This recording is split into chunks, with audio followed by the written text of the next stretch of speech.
Hi, I'm Daniela Romano. I'm currently at the Department of Information Science in University College London. And I will be presenting the research I do on simulating collective behavior.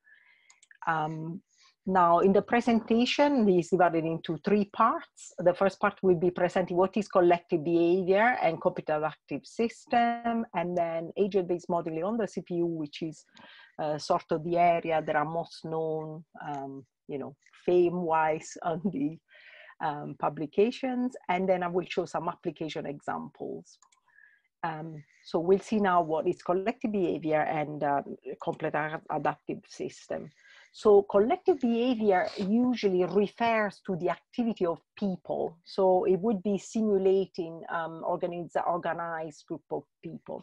However, it can be seen in a broader way, and it can be described as complex adaptive system, in which you have a system where the individual parts are not automatically the only thing that you can describe about the system, but the interaction and what happens in this in the system is actually allows you to see a wider picture that describes the whole system behavior. So some example of this are the economy, the ecosystem, the human brain, and then there are a lot of examples in nature, like ant colony and so on. So I will explain a little bit what is a complex adaptive system.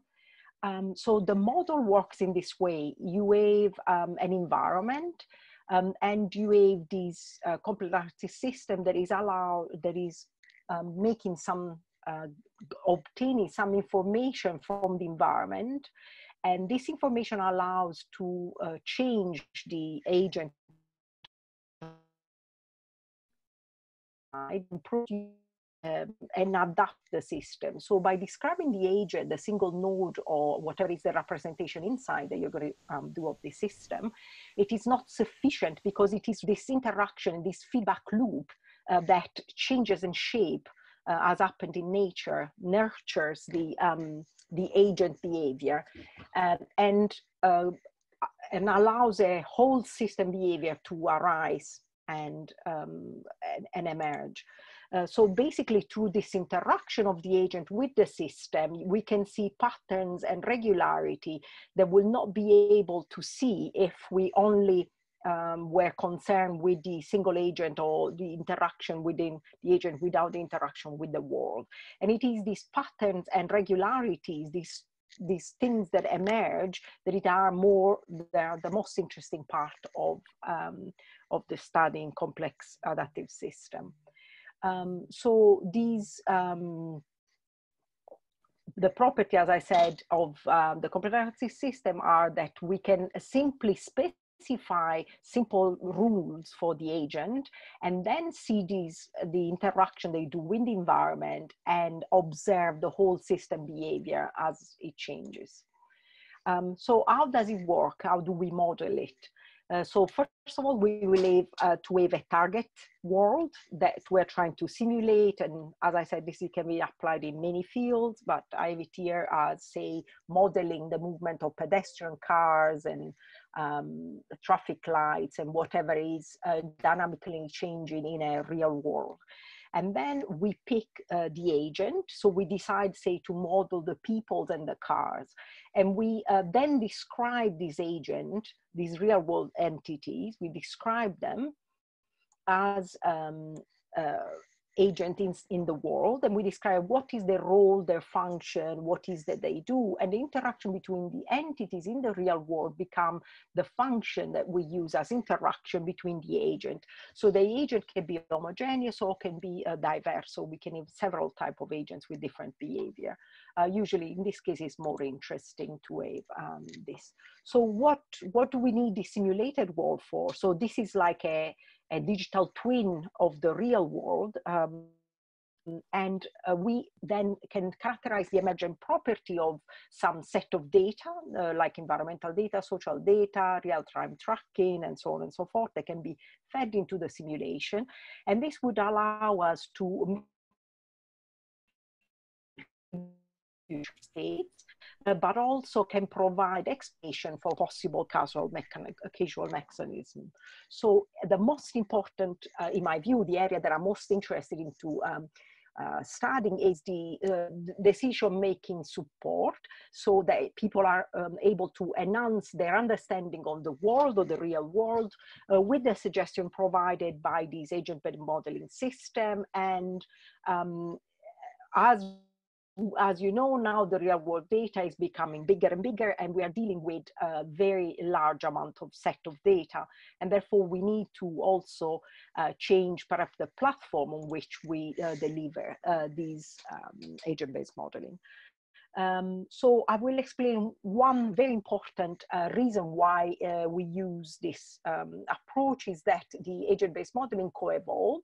So as the environment change, also the behavior of the agent change with the world. This is very known in nature, but it is not so perhaps obvious with agents, but it is both the environment and the agent interaction amongst themselves, and the interaction between the environment that change and evolve the system. So that you start within a system, and then you see how this will be evolved, for example, injecting events, or simply reporting the data that is happening in the real world, if you could get it in real time or afterwards. So I will explain now, talk a little bit about agent-based modeling on the GPU. So I will explain the Flame GPU history. This is, as I started as a lecturer, this was one of the first grants that I obtained.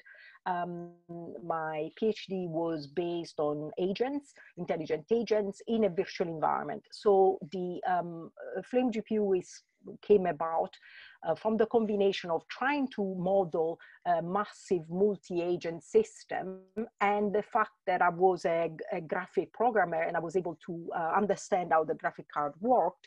And so we decided to improve the existing Flame framework, which had a very simple manner for modeling agent, and utilize the GPU intrinsic parallelism to improve the performances. So what happened is that we obtain an improvement of 80% on the performance of the original Flame, and this is one of the paper that explain how the system work and so on.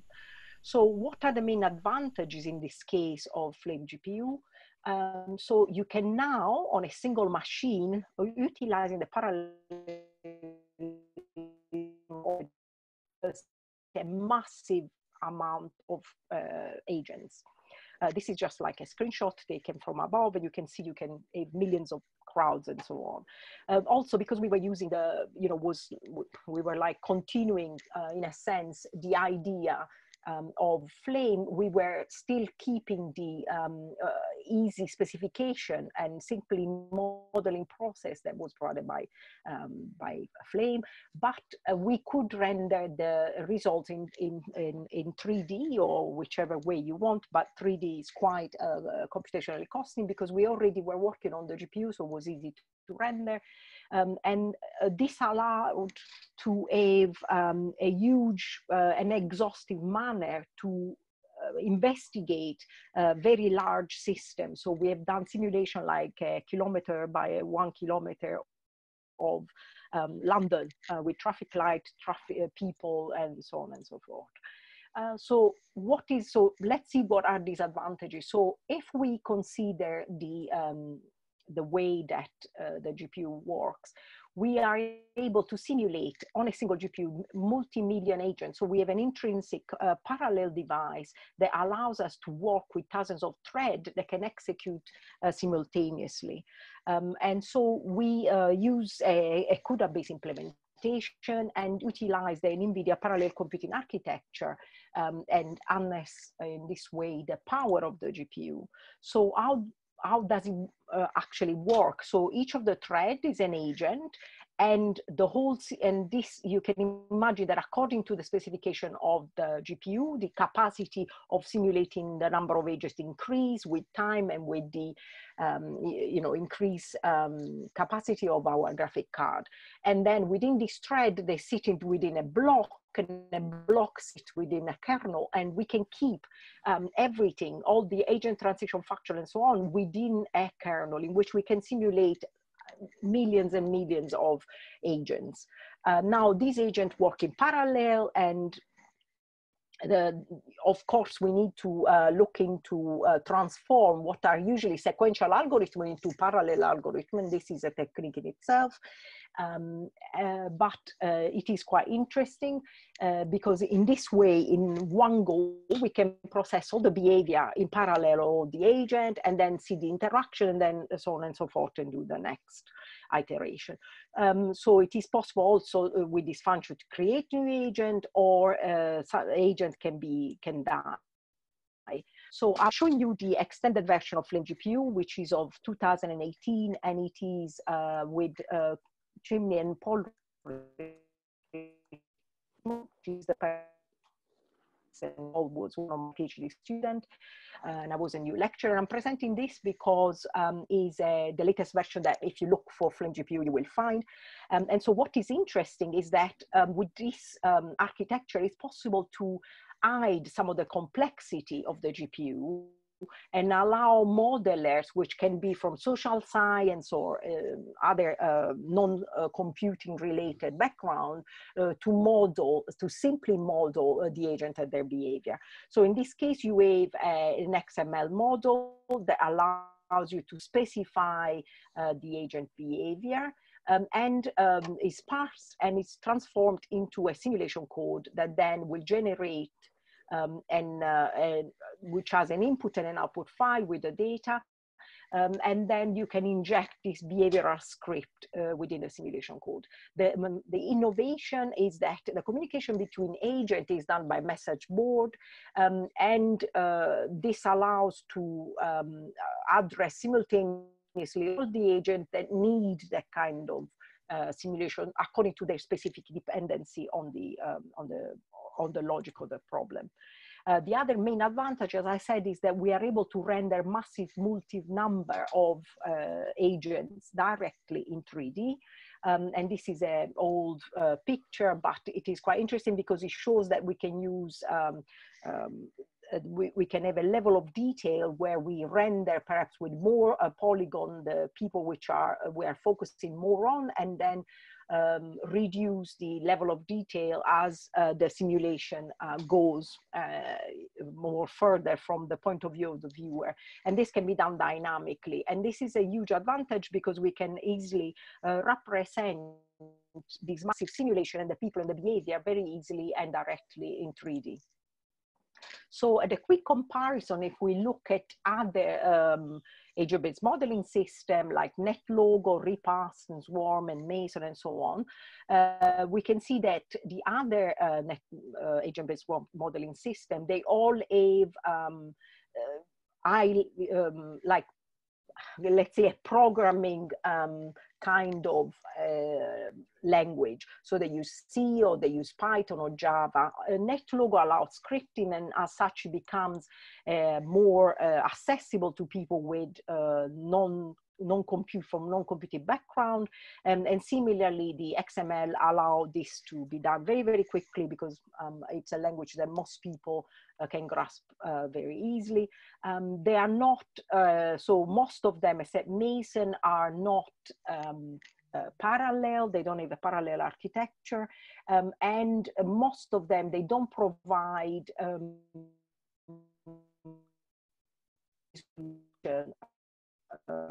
but only a 2D view of the behavior of the agent. So the most famous existing commercial simulation are Legion, that allow to render pedestrian and animate them. And this is quite well-known environment, and can produce video footage, and is using quite a lot for also gaming and so on. And then there is Massive, that is used also in film and television. to produce again battles like Lord of the Ring and so on. And these are the commercial packages. And Massive is the one that I reviewed before, which is kind of similar. Okay, so now what, given that we had this platform, so what did we do? What kind of project can be realized? Now, it is interesting to see that when we do this kind of system, there is a tension between the realism, the interaction, the visualization, and the behavior. So what do I mean by that? So the behavior of the agent obviously need to be specified in a manner that it is believable. The realism of what we show as the agent evolve needs to also be graphically shown in a manner that it is realistic. So it is not just coding the behavior, it is about showing that this behavior that is coded, so the reaction of the agent or what the agent do, as a visual realism. And then we need to understand what kind of visualization is needed for this collective behavior, and possibly allow to interact in real time with the simulation injecting the behavior, or simply you can imagine that you have a user like in a video game, or that you walk in and the agent react to you as if you are doing like an interactive novel. So I'll give you some of the example of things that we've done. So one of the famous paper that I've got is about the virtual oviduct, and what we did, we studied the fertilization of eggs within the oviduct of a mice. This was done, as you can see, these little wiggles are the movement of the agent at that point. And so this was done by, first of all, scanning the histology slides, which are, these are section of the oviduct, and reproduce them, stack them in order to understand how the morphology of the model of it. So it is quite heavily also on vision and 3D graphics. And then we found a manner with and how the spermatocytes move, how they move within the virtual oviduct, and the angle at which they need to turn in order to spin inside the oviduct and reach the fertilization site. Another quite famous project is done, funded by the South Yorkshire Fire Service Fire and Rescue Team, and we were trying to model the behavior of people. So in this case, in the previous example, the oviduct, it was based on the feature, on the realism of not only the realism of the behavior of the agent, but also the morphology, so the 3D graphic of the environment. In this case, instead, what was interesting is trying to model the realism of the agent in a manner that is quite similar to that of reality. So we did an extensive literature review. It is with colleagues in social science from Sheffield University, Dermot Presley, with data that the fire service had about how fires start in the community, and the primary causes are smoking, dangerous cooking, dangerous electrical appliance like faulty plugs, and then there are other social economic factors where the social economic factors are such that wealthier households have got a lower incidence of fire. So then we start looking at what are the secondary factors, like old age, or you have children in the house, or there are people that abuse drug and alcohol, and so on and so forth.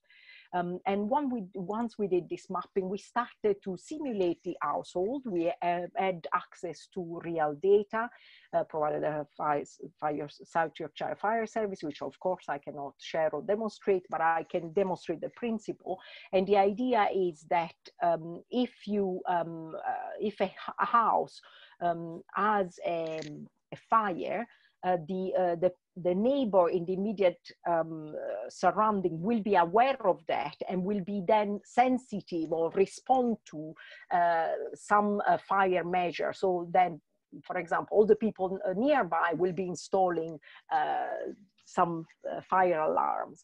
At the same time, there was also another kind of tension where people which are informed about how to behave in case of, to avoid fire chip pan, for example, what can you do, use a fryer or whatever, then can inform the household if they are connected with it. So this is the social contagion theory. Again, it's in social science, and has been used to model the way that we can influence an household, and how the household influence the rest of the world around him, or the sphere of influence, in order to try to mitigate the fire in the community, and what kind of information campaign the South Yorkshire Fire Service had to do in order to optimize the information so that it can reach everybody, but at the same time reduce the resources so that they don't do it where it can be obtained through the influence of the nearby. So now we come to modeling pedestrian movements. And this is one of the areas in which I've done most of the research. We had several projects. One of the first one was SPICE, and in this case we use a vector field for the navigation of the pedestrian, where basically we have like a matrix, like what I explained in the example, and then you calculate how the agent move. And in this case also we had individual, just the main innovation was that it is a massive amount of individual, and you can intervene in real time, opening exit, planting things and whatever, and the agent will shape automatically. Then building on this, we obtain a new funding, and we built Capire, which is a complex system in which we started to put a cognitive architecture to model some agents, so some agents that are able to be influenced by emotion more like real human do. And at the same time, we also looked at simulating a crowd that is able to display a social behavior with different behavior. So for example, you're not an individual anymore, but if you're walking with your partner, then you will be walking closer to it. If you're walking in a group, then you will have a different behavior. The social distancing will be different, and so on and so forth. So the way we did this, there are different techniques for allowing the agent to navigate. This is done with vector field. This was done with navigation graph, and this was done with repulsors and attractor, which is something that is done mostly for robots. And then also we try to have a massive traffic with traffic light and so on. And so I will not show this video. This was a project with TRL and AOS that provided intelligent agent, realistic human-like behavior. And then you are able to basically, this is a very simple example, to have in real time, you can draw a line where you have a road, and you can draw an emitter of agents, and then this agent, for example, they need to go from the green, which is where they come out, and cross and go out, say where the red is, and they need to cross the road, and they can then decide when is safe for them to cross the road. Of course, we can also have a complex system of dynamic traffic route and so on. And the interesting part is the massive crowd with cognitive agents. And in this case, there are several super agents which are executing a plan. And like in a movie, if you want, there are the main actors, and then there is the bystander, that the people that react to it. And so we had two levels of intelligence with the agent. One was more cognitive with rules, and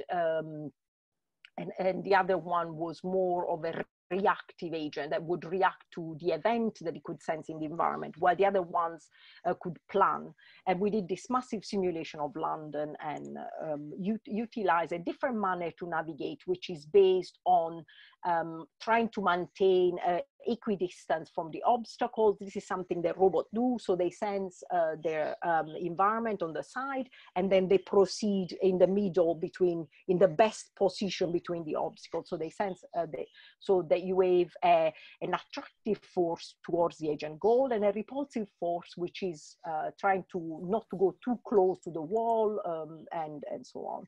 So in this case, in the traffic and pedestrian, the agent are consider the car, the incoming car, as a repulsive area, and therefore they don't cross because of they can perceive there is an incoming car. Instead, navigation graph is something that is mostly used in video games and is quite quick, but it is less dynamic in its design. You study how the navigation can be done in an environment. You can start from a picture or from a building or whatever. And then your algorithm will launch a several different circle. You can use also triangle or different shapes. And then the middle point of these circles would allow to draw the route that the agent would most likely perform, saying if you are starting from the left-hand side and you want to go out on the right-hand side, considering the obstacle and what's happening in the environment in dynamic real time, it would then perform ideally this route. You can also decide the size of the path that the agent will take based on the size of the object and so on. Okay, so now we come to a project which I'm currently doing at UCL, which is called Clear Station. This has been obtained, the funding is from the engineering, the EPSRC, and it is an impact acceleration account. So what we're trying to do is we're trying to apply to create a new crowd and to apply to the Gatwick Station Regeneration Project, where they are extending the Gatwick platforms. You might be aware since you are in London. The idea is to, first of all, to analyze and foresee how the pedestrians are likely to use the station in the interim stages of construction, especially because a design is done in a manner that the architect has considered the flow of people at the end of the construction project, but there are interim stages in which there will be reduction of platform, extensions area, and so on. This simulation allows to test the validity of the assumption that they've made and study, for example, how people will effectively move while the construction is going on. And for example, now with the COVID, we can also see where could be the dangerous area where people have to come too close to each other, below 1 meter, or we can simulate a realistic crowd that allows to not only simulating the individual, as you can see in this picture, but also to simulate a social crowd that behaves and moves in a different way. So it behaves according to who is traveling with and what kind of person he is. So for example, carrying a luggage, or you can do wheelchair and so on. So the agents can have different role and occupying different space in different formation. So you can study people that come together. You can study the COVID, for example, here to see these people are coming too close or there is no space for them and so on. So I would like to show you now a simulation. Has been created by my current array, which is fun, and is only a sort of I'm not showing Gatwick Station, I'm just showing the pedestrian. And this is a social crowd that has different behaviors and goals. And you can see the group keeps together, or the person with the single individual with that has the luggage moves in a different speed with a different coherence. And so the speed and the distance between people is varied, and he has an aspect that is more or less quite human-like. Of course, we're still working on the project, so we will further improve the human-like behavior, but this is just to give you a general idea. Okay, so another interesting application we've been asked is whether we can also look at health and safety within this kind of environment. And so we looked at the possibility, this is the other simulation we have produced, the possibility of looking at if during the construction, for example, the worker are coming in contact with a danger, and you can see that the agent, when he walks too near, so this is to look at bottlenecks. So for example, if you have too many people on the stairs and they're coming too close, they will become in red, for example, with COVID, and you could look at shifting where the area in which people walk so they don't come in contact with each other, or optimizing where the resource for this kind of work is located compared to another resource on the other side, so that people can better use their time and their shift to produce work, and at the same time work independently from each other. Okay, so and so why will we do this is because you can have a safety record, so you could look at emergent problems, you can have a testing scenario, you can identify hazard, and if you could have real-time data of what the people are doing, and this could be fed in real time to the simulation, then you could also predict incoming problems, so bottlenecks, or direct people as they are. And this concludes my talk. So if you have any question, I will be happy to answer.